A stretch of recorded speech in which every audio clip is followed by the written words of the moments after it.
Love is in the air and the aisles at Whole Foods Market. Head in now for the love affair and make it a memorable Valentine's Day with great deals on finds like animal welfare certified New York strip steaks and sweets from the bakery. Set the mood with fresh, beautiful flowers from Whole Foods Market, where Prime members can pick up a double dozen bunch of roses for just $24.99 from February 8th through the 14th. Shop in-store or online. Terms apply. Fall in love at Whole Foods Market.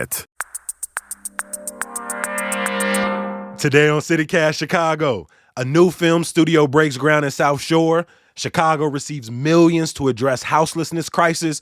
And what do robots, jerk chicken, and Pop-Tarts have in common? Stay tuned to find out with the Tribe's Tonya Hill and Block Club Chicago's Maxwell Evans.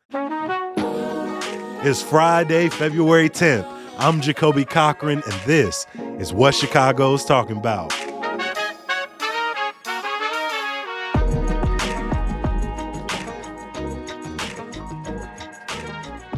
Welcome back to CityCast, y'all. Yeah, thanks for having me on. Yep, excited to be here. Thank you for having me. Before we jump into looking back on some stories that got our attention this week, I want to start with a theme of the month, and not Black History Month, but rather Valentine's Day, right? Romance is in the air, but I want to know what's something you're doing in Chicago to practice self-love. Max, I want to start with you. How are you leaning into yourself, making sure that you're taken care of this Valentine's Day season? I mean, this winter has made it really easy since it's been so mild, like 30, 40 degrees. I get outside as much as I can. I go for walks. I've even been biking when there's not snow or ice on the ground. So really soaking in the as good a weather as you could ask for February, getting as much sun as you could ask for in February is I guess that part's a little harder, but like the good weather, the good temperatures, soaking those up and really appreciating that it's not a negative 15 with a wind chill every day has been crucial for me. So loving on myself through the sun, through the good weather. Hey, if any person in the media talk about a polar vortex coming out of nowhere, I'm a fan you. I'm a fan you. It's going to be hell to pay. Tonya, what's something you're doing this Valentine's Day season to practice your self-love? I kind of, maybe I need to work on that. Maybe I need to do a little more. But I think like just thinking, what I wanted to do for Valentine's Day for myself is just to make myself a nice meal, but I think something else that's like sticking out to me that I'm doing a little differently this year is being a little more social. When I see something that's interesting, like an art show or whatever, I'm finding somebody to go with me and check things out. Hey, y'all are two of the hardest working journalists in our city. And so whatever you can do to take care of yourself, whether it's cycling, whether it's getting out there, making yourself a meal, or just enjoying some of the social things Chicago has to offer, even as, we're in the dead of February, I think that's going to serve both of y'all.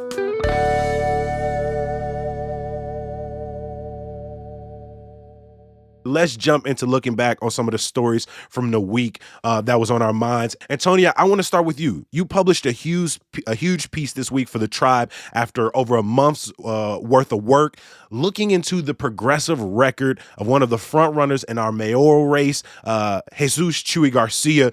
What did you find during your research, and what was the question you were trying to answer? So I've seen a lot of people kind of question Congressman Garcia's like current progressive record, and just looking at the race itself, people are using this term progressive very loosely, and just how does he currently fit into that movement? And also looking at his past, even when he ran in 2015, he invokes the name of Harold Washington a lot. He also, announced his current run on the 40th anniversary of Harold Washington's announcement to run for mayor for the first time.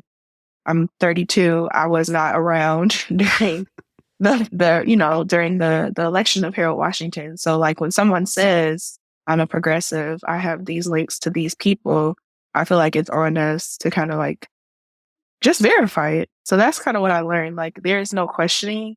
I feel like his background in progressivism, but I think the other thing that I was trying to bring out is just like, what does that look like today? Some of the organizers I talked with, even just looking at some of the moves that these big labor unions are making, how Brandon Johnson is their candidate. And that struck me as interesting because when Congressman Garcia ran in 2015, he was the Chicago Teachers Union candidate. And this time around, they're supporting Brandon Johnson. So it's just like, When you look through the legislation or the policies Garcia has supported as he's moved from a Cook County commissioner to a congressperson, what did that record align with? Did he seem to support progressive policies, even radical policies at the federal level? I think that's fair to say to an extent, but just looking at him right now as a mayoral candidate, and even in 2015, like this, he had a police platform then, calling for more police officers. So I think that's the part that's like in contradiction to that. And also his support as former House Speaker Michael Madigan, like, he's obviously like trying to distance himself from that. But looking at that and also just endorsing Mayor Lori Lightfoot, and at the time she was also calling herself a progressive, but she was the former police board, over the police board. And some of the organizers, from then talked a lot about how they were treated when they were, trying to advocate and get justice for Rakia Boyd and countless other victims of police violence. Yeah.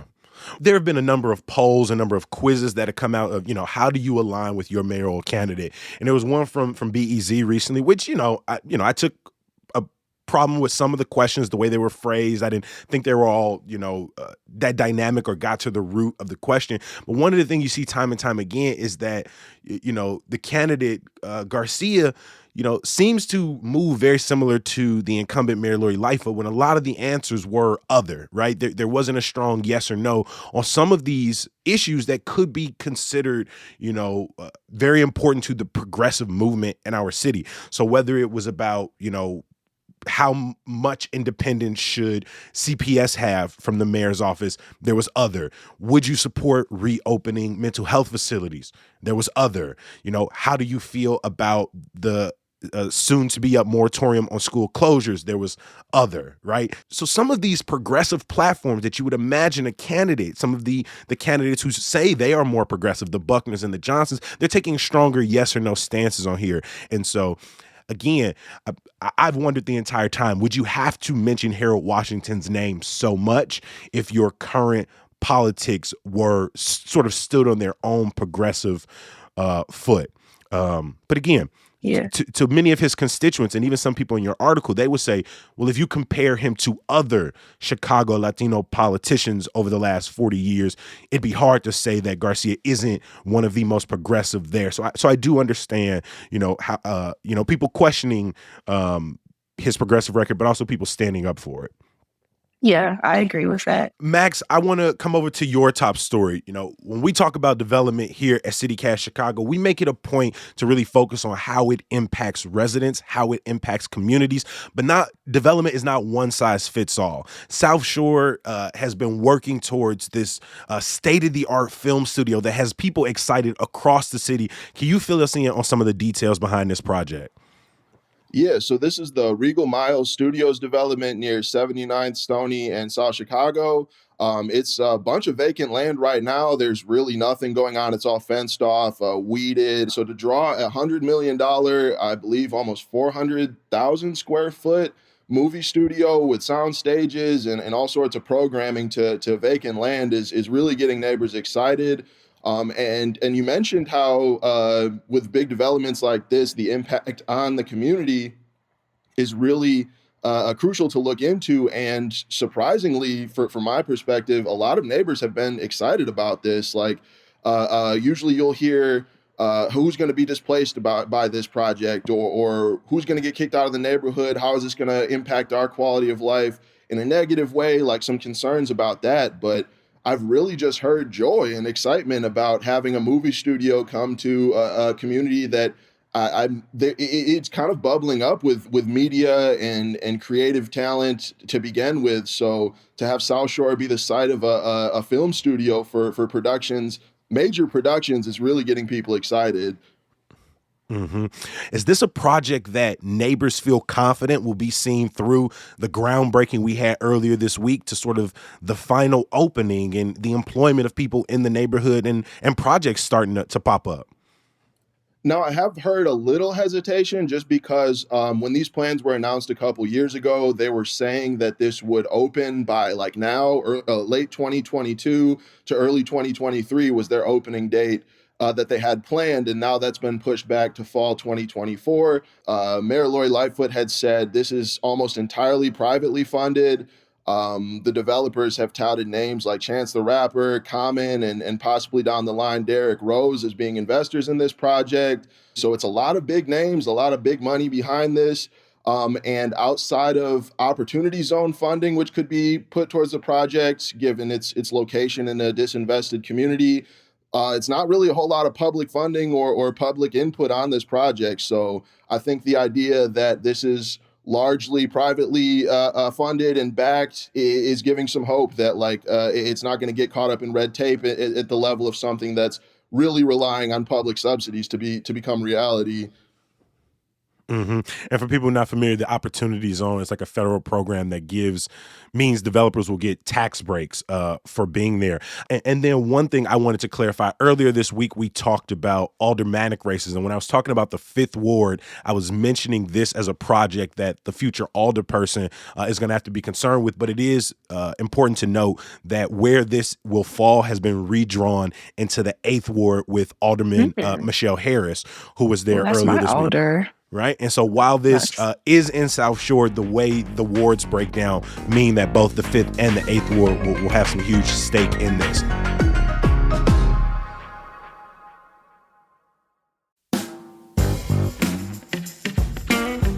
Have y'all seen these egg prices? Yeah, I'm talking about $7 a carton. And then we got rising rents on top of that. It's just too much. It makes you wonder if you're better off trying to buy a home, or at least getting your questions answered.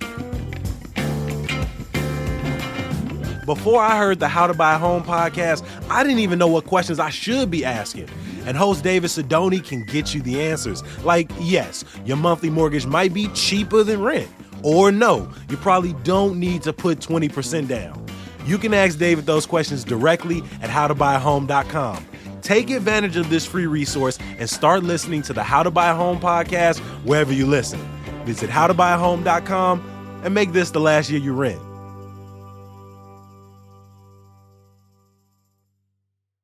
Love is in the air and the aisles at Whole Foods Market. Head in now for the love affair and make it a memorable Valentine's Day with great deals on finds like Animal Welfare Certified New York strip steaks and sweets from the bakery. Set the mood with fresh, beautiful flowers from Whole Foods Market, where Prime members can pick up a double dozen bunch of roses for just $24.99 from February 8th through the 14th. Shop in-store or online. Terms apply. Fall in love at Whole Foods Market. Moving on to some stories that we want to make sure don't get by people, some stories that deserve a little bit more attention. Max, I want to start with you, right? We have seen between South Shore, Hyde Park, that the winter has not been kind to some of the residents, people dealing with power outages, people dealing with their heat going out. But for one apartment building on South Shore, that has continued well into February. Can you catch us up on this story? Yeah, so this was a group of South Shore residents who live on Paxton Avenue, actually just 2 blocks north of where I lived for a couple years. So I've passed this building frequently. I've met a couple people just saying hi, stopping by. And as of December 31st, they no longer had heat or hot water in their units. The hot water was turned back on right after that, but because the apartments were unheated, it was obviously freezing cold in there. And so some were relocated into hotel rooms towards the end of last month and had stayed there. At least one person I talked to had stayed there through this week. And nobody really wants to stay there if they can't trust that the heat's going to stay on. They can't trust that the hot water is good to function through the rest of the winter. So they've been calling on Catalyst Realty, who manages the building, to help them with that, to give assistance towards moving, to help them find different apartments, whether Catalyst or otherwise. And that hasn't, it's kind of hard to know exactly what Catalyst has been doing because for our story, we didn't hear back from the company. But yeah, really trying to organize in order to ensure this lack of heat, this lack of hot water doesn't just leave them with absolutely nowhere to go and no functioning utilities back at their home. So I did visit this earlier this week, and the heat was back on in at least one unit. So it seems like things have been slowly improving, but with a tenant that I spoke with, he's not interested in coming back. He's still looking for a new place to live permanently. But Catalyst stopped paying for his hotel room as of Monday, he said. So this is still an ongoing thing as of this week, even though December 31st was when the problems really started happening. Yeah. Catalyst Realty, the property management company, as you said, were paying for people's hotels, was addressing the problem with the boiler. Throughout this month, have they provided any updates on, how they plan to offer, restitution to the people in the building? Not to us, not to Block Club. We haven't gotten a response as to what their role is so far. I haven't really heard from tenants on that front either, so it's kind of a mystery at this point. Like I said, the tenant that I spoke with on Monday, he did get a hotel for about a week or so, he said, but that dried up on Monday, and then he's going to be depending on people that he knows to crash on their couches or crash wherever he can for as long as it takes to find a new apartment to live in permanently. Tony, I want to bring you in here. What was a story that has recently took place that you want to make sure people didn't forget or look past? Yeah, I feel like it kind of mirrors Maxwell's, just the HUD Secretary Marsha Fudge coming here and kind of announcing this $60 million in a grant to the city of Chicago for homelessness. And just thinking about it being wintertime, there are a lot of unhoused people that are on the street. So I believe Chicago received like the biggest amount of the money, so to speak. But I'm really curious. I brought it up because I'm really curious about if Mayor Lightfoot is going to institute this, during, like, when will this be instituted, basically?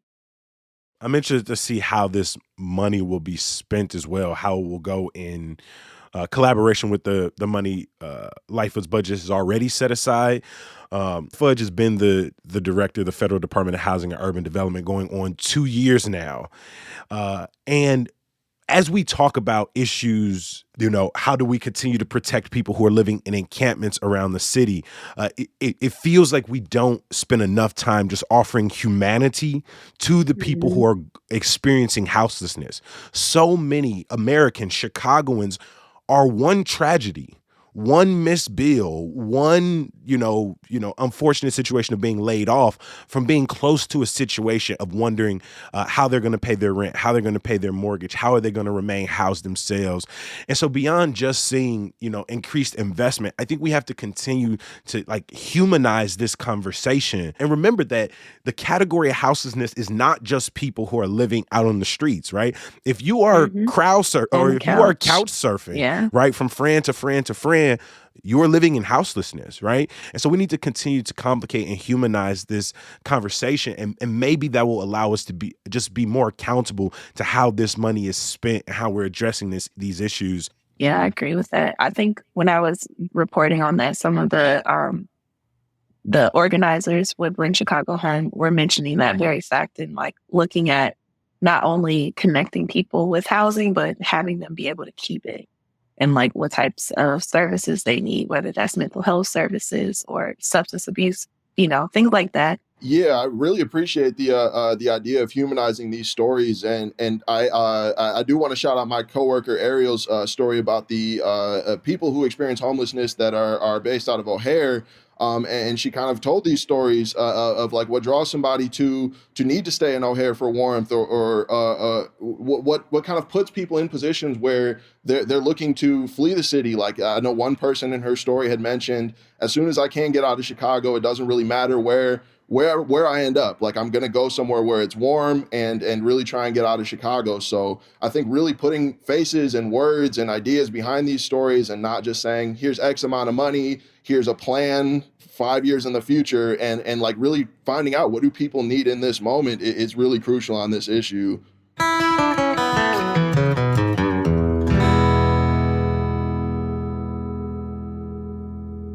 Every episode of CityCast Chicago ends with some good news. Okay, on the note. Okay. I feel like I You cut know. you off a little bit there. Come on. Yeah. Now the voice was finna crack. You hit it at the right time. It was finna. And so we want to make sure that we're giving people some positive stories, some moments of joy. Tonya, what's a piece of good news you want to share with the CityCast family? Sure. So my birthday was yesterday. Come so on. So I Happy have. birthday Oh yeah, to gotta get the little you. song in. Happy birthday to you. Happy birthday. Thank Come you. on. I appreciate the serenade. You got it. You got it.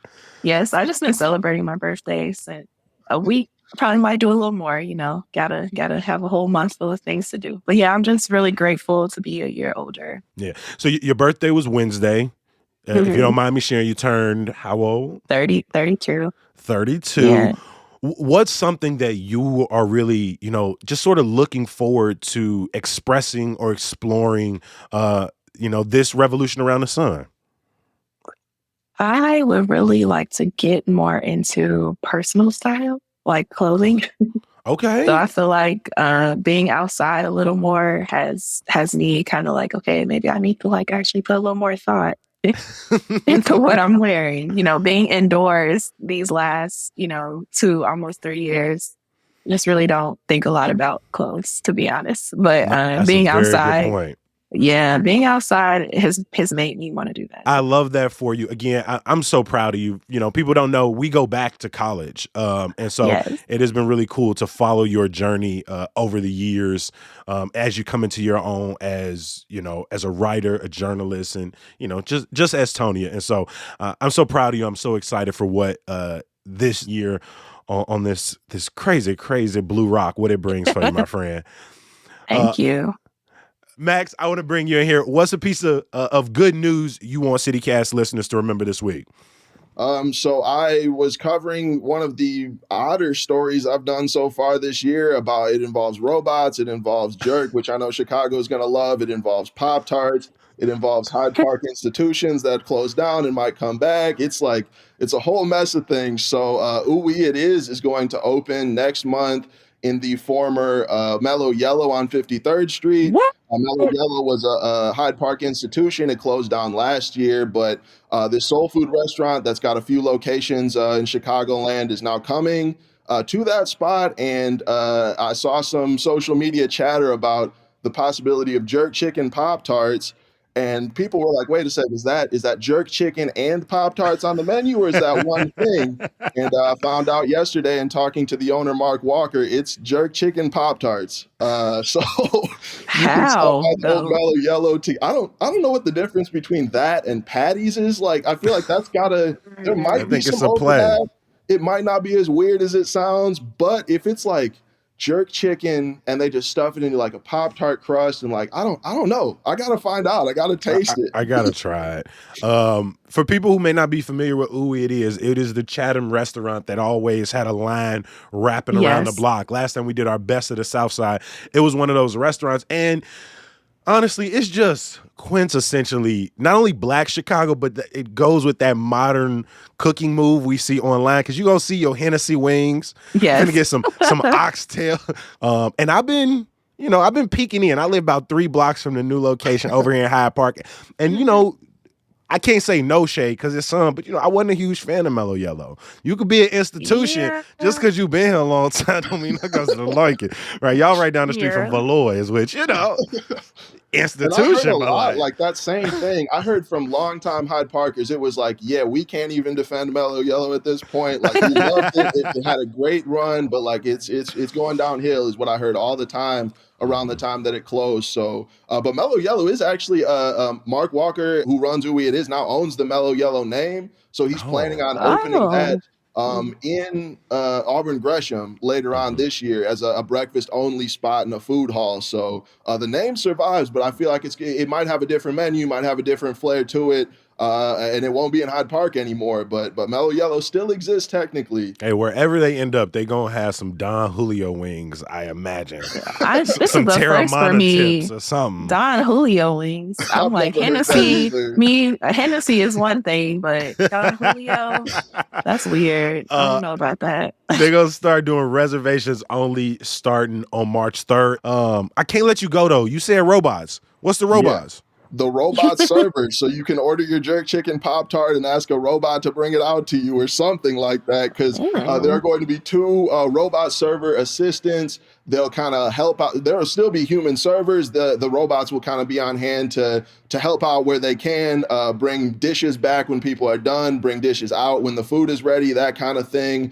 I'd love to see what they look like if they try and make them look human and creepy and everything like that. That's what I'd advocate for. Just make it go all in on the weird. Make them look like little people or something.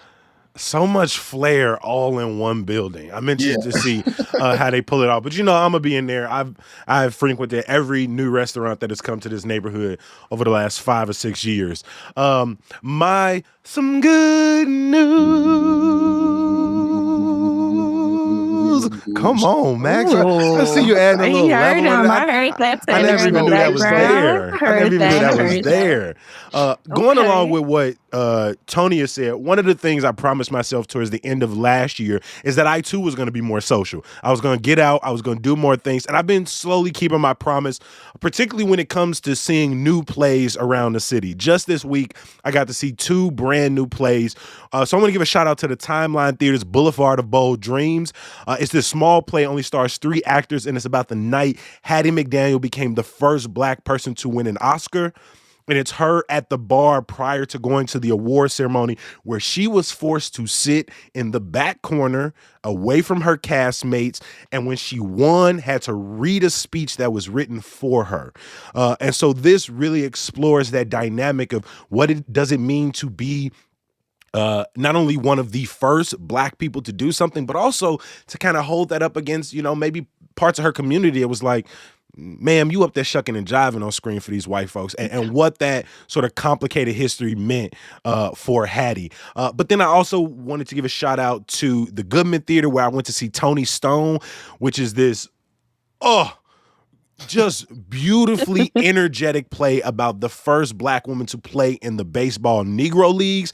I had never heard the name Tony Stone in my entire life, or of the other 2 women who broke this huge barrier.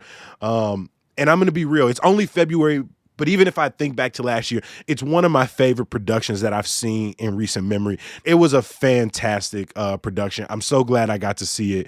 Definitely. I love that, because theater is like brand new to me. I've been getting to play. Probably the first professional play I went to was like 2-3 years ago. And I've been to 4 or 5 since then. And it just amazes me every single time to see people like act out a whole like 2 hours in some cases, no flubs, no mistakes, just bam, I got my lines, I got this choreography. It's just, I love theater, so I'll take all the recommendations I can get. I want to thank the Tribes, Tonya Hill, for all of the work that you do, and Block Club Chicago's Maxwell Evans. I'm so grateful that y'all continue to answer our calls and our emails to come stop by CityCast Chicago. It means a lot to the entire team. Anytime I got the time, I'm here. So thanks for the continued invites. Same here. Before I let you go, I got to give a huge thank you to the people who make CityCast Chicago possible. That's lead producer Carrie Shepard, producer Simone Alisea, our newsletter editor Sydney Madden, the people who make the music we love, all the kimonos, Mark Greenberg from the Mayfair Workshop, and my boy Sam Thousand. Please head over to the Chicago Reader's Best of 2022 list and vote CityCast Chicago as the best podcast and the best newsletter. If you've already done it, then reach out to your 5 closest friends with the same link and tell them to vote. Now, if you've already told every single person you know, thank you. Like, seriously, thank you. It means the world to us. I'll be back in your feed on Monday. Hopefully you'll be there too. Who's that on the birthday line? It's Tonya. It's Tonya. Antonio, what's your zodiac sign? Aquarius. And is today your birthday? Yes, it is. You know it is. How old are you on this day? 32. 32. Go Tanya, it's your birthday. Go Tanya, it's your birthday. Where you from? Southside. Where you from? Southside. I can't do it quite the way they You used to took do me it, back. I have but not I tried. heard that. I tried a little I have bit. not heard the birthday line.